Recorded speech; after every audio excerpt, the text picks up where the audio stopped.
Capítulo 2. Por que elas não olham para você?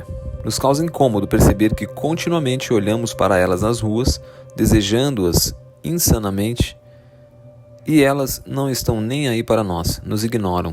Por que isso acontece? A resposta é que a natureza fez as fêmeas indiferentes aos machos e fez os machos desesperados pelas fêmeas. O desejo sexual feminino é muito menos intenso do que o masculino. Observe que uma fêmea do ser humano somente pode ser fecundada por um único macho no período de um ano. Em contrapartida, esse macho poderia fecundar quantas fêmeas nesse período? Se você fizer uma greve de sexo, verá que sua companheira somente será afetada após algumas semanas. E ainda assim, não será pela falta de sexo em si, mas sim pela perturbação da dúvida a respeito do que está se passando. Aquelas que se mostram fêmeas fatais, na verdade, estão fingindo. Mesmo as ninfomaníacas, prostitutas e atrizes pornôs não são movidas pelo simples desejo genitalizado, como supõem os desconhecedores. São impelidas ao ato por outros motivos: dinheiro, aceitação, autoestima, competição, curiosidade, etc. Se acostumam com a hiperatividade sexual e a aceitam, incorporando-a como em uma peça de teatro. Sabe que as mulheres não gostam muito de sexo em si e te enganam. Há mulheres inorgâmicas e extremamente promíscuas. São muitas aquelas que se orgulham de sua inorgasmia. São muitas as que afirmam com todas as palavras que não necessitam dos machos para nada. Os casos de mulheres que estupram homens praticamente inexistem e não se ouve falar de mulheres que assediam sexualmente seus filhos ou irmãos. Não vemos mulheres passando a mão em nosso órgão viril sem autorizarmos quando estamos no ônibus ou nas ruas. Nunca ouvi dizer de uma mulher que espiasse um homem num banho. Não há casos comprovados de mulheres que façam guerra com outros povos para tomar-lhes os machos. Porém, o reverso é muito conhecido desde tempos imemoriais. Tais fatos provam, de forma absolutamente irrefutável, que o apetite sexual feminino é uma farsa. Na verdade, o apetite sexual da mulher é fraco, o que lhe confere imensa resistência no ato copulatório ao minimizar a perda energética. Ainda assim, persiste a crença de que as mulheres desejam o sexo tanto quanto nós. Por quê? Simplesmente porque seus desejos e sentimentos de vários tipos se revestem de aparência sexual e assim se expressam, confundindo-nos.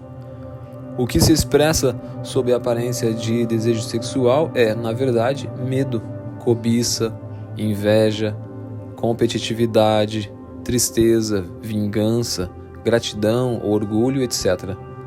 Se não fosse assim, as fêmeas estariam atrás de nós o tempo todo, nos perseguiriam e a situação se inverteria. Se ainda assim alguém continuar a duvidar desta verdade evidente, desmascaramos e destruímos a mentira que o vitimou com mais esta constatação: as prostitutas e atrizes pornôs não oferecerão seus favores se não forem pagas. As gostosonas mais cobiçadas das escolas, das danceterias, dos bailes e das esquinas não se oferecem aos machos tímidos, carentes, apagados e sem dinheiro, mas sim aos playboys. Resta ainda alguma objeção? Vou, ainda assim, pisar e triturar mais um pouco até que os restos dessas mentiras desapareçam por completo. Em uma pesquisa publicada pela revista Marie Claire deste mês, julho de 2006, 74% das entrevistadas afirmaram que prefeririam fazer compras em um shopping a ter um orgasmo. Não creio que o editor tenha falseado a pesquisa. Quem deve tê-la falseado foram as próprias entrevistadas. Mentirosas como são, priorizo a suspeita de que as 24% restantes também prefeririam as compras e não disseram a verdade. O clímax dos romances cor-de-rosa são os beijos na boca sem graça e não o sexo ardente selvagem. As pessoas relutam em admitir que o coito em si e por si é de pouco interesse para as fêmeas, porque tal ideia é desagradável para ambos os sexos.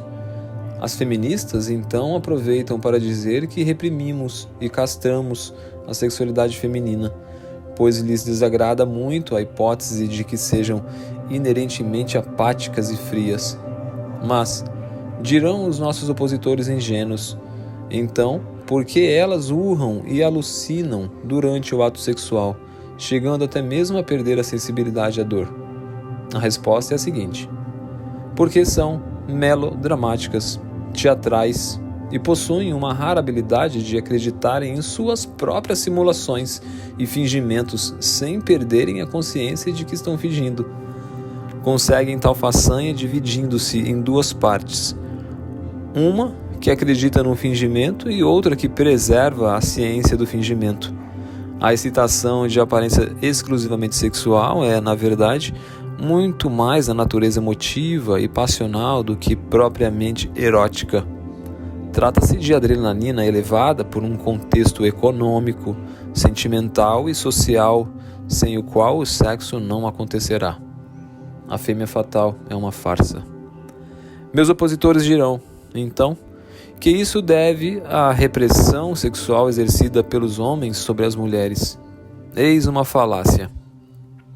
Tal repressão não existe, ou, se existe, é exercida principalmente por pais e esposos com o interesse específico de concentrar a libido feminina em um só homem e não anula as tentativas de estímulo por parte da maioria dos demais machos humanos.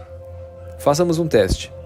Deixemos uma mulher no meio de vários homens, preferencialmente semidespida, ou com uma roupa provocante, e verificaremos se eles tentam reprimi-la ou incentivá-la sexualmente.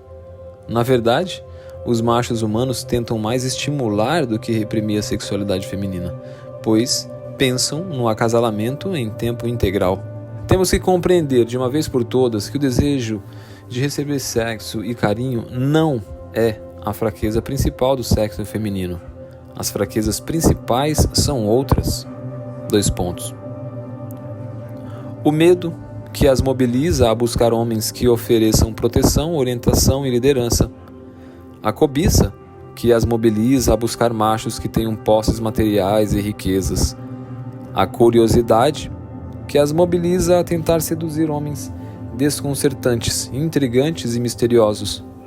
A inveja, que as mobiliza a tentar tomar homens de mulheres lindas ou que são desejados por muitas.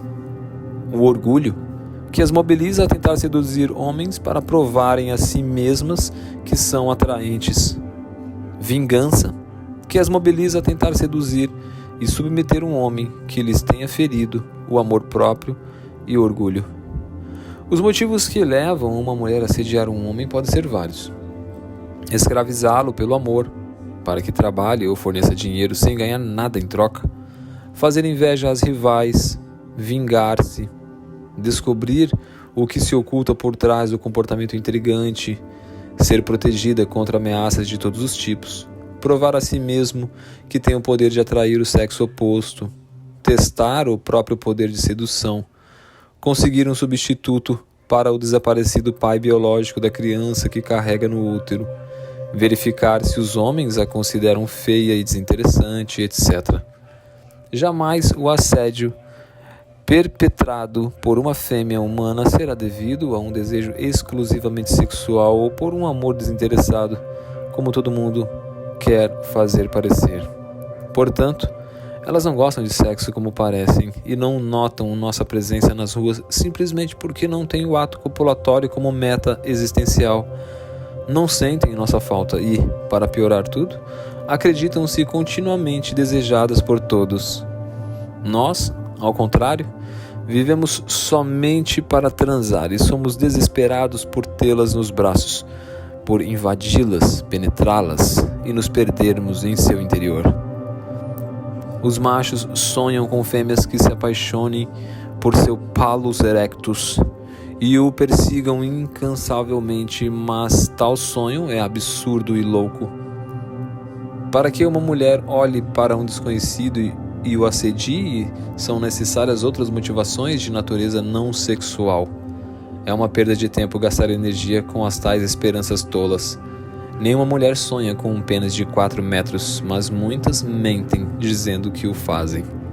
Você jamais será perseguido pelas mulheres por motivos exclusivamente sexuais, mas sim por outros motivos que se disfarçam de sexuais, tais como dinheiro, destaque, proteção, segurança, necessidade de dispor de um otário para servi-las, autoafirmação e etc.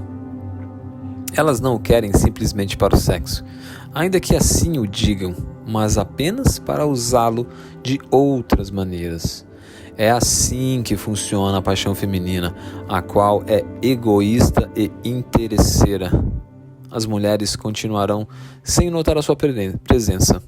Irão ignorá-lo e não sairão da inércia, a menos que você ostente algum símbolo visível de poder que demonstre superioridade social em relação aos machos rivais. Elas não olharão gratuitamente para você. Para que o seu sonho utópico de ser assediado por fêmeas lindíssimas fosse satisfeito, você teria que ter os atributos dos machos que elas assediam, e este é o problema. As fêmeas lindíssimas são mercadorias monopolizadas e somente assediam os poderosos, os famosos e os mafiosos. Somente assediam aqueles que se destacam no topo da hierarquia dos machos. Portanto, se você quer ter ou manter uma beldade nos braços, tome a iniciativa e não fique esperando passivamente. Mexa-se, faça algo. Entretanto, não se esqueça de que terá que agir por caminhos alternativos.